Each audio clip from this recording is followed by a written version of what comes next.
Hello viewers, today we will see the KCL, KVL and Ohm's law and its importance in electrical circuits.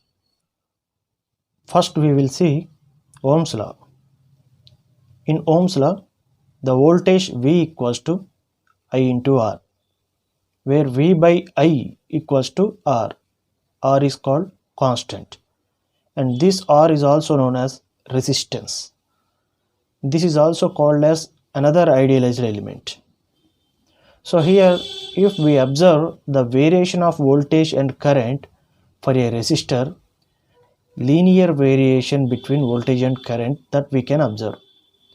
So the slope of this linear variation will be a resistance R. Slope is here, R is the resistance. So R equals to V by I value. And this Ohm's law is the basic law that we can apply in all the electrical circuits. We can see a simple problem based on this Ohm's law also. This is the problem given. A resistor is connected in series with a power supply of 35 volts, producing a current in the resistor of 0.25 amperes. What is the resistance of the resistor? Using Ohm's law, V equals to IR. Already given that V equals to 35 volts and I equals to 0.25 amperes. So R equals to V by I, 35 by 0.25 amperes, which is equals to 140 ohms. So like this, we will find the values of resistance. Next we will discuss about KCL. KCL means Kirchhoff's current law. Sometimes it is also represented as Kirchhoff's also. So KCL statement is the algebraic sum of the currents entering the junction equals to sum of the currents leaving the junction. This also defined as the algebraic sum of the currents at a junction equals 0. And also this can be defined in another way as sum of the entering currents equals to sum of the leaving currents. So this can be observed with a neat diagram as here in this I1, I2, I3, I4 are the currents and the directions of these currents also represented. I1 is entering, I2 is leaving, I3 is entering, I3 is leaving, I4 is entering. So based upon the sum of the currents entering a node equals 0 or I1 minus I2 minus I3 plus I4 equals 0. Depending upon the direction of current, we will take it as plus or minus for the currents from the node. Here I1 is entering. So sum of the currents entering a node equals to, we will consider as plus. So here I2 is leaving. We have defined sum of the currents entering a node. It has to enter. If it is leaving means it is minus. Again I3 is also leaving. It is also minus. I4 is entering. It is plus. Or else if we define in the form of sum of currents leaving a node equals 0, then the currents must be leave the node. Then only we will place that current as positive. Here I1 is entering, so we will place it as minus. I2 is leaving, so plus. I3 is leaving, so plus. I4 is entering, so minus. So based upon the definition which we will use, based upon that definition only we will place the symbol of currents.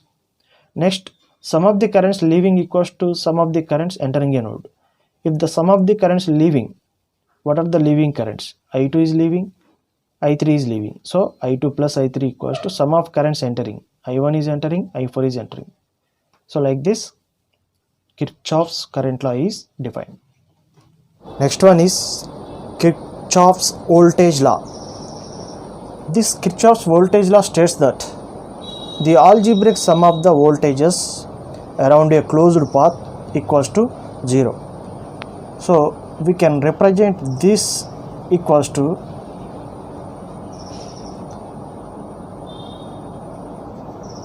the algebraic sum of the voltages around a closed path equals to 0. So first let us see how Kirchhoff's voltage law is applied in a loop. Basically, the Kirchhoff's voltage law is applied to a simple loop.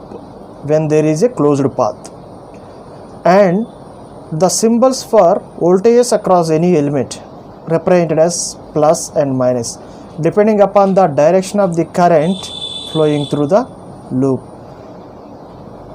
Here we have to identify one thing is when the current is entering the terminal first, there we should represent plus, unless if the symbol or the sign is represented to that element, we have to represent plus otherwise.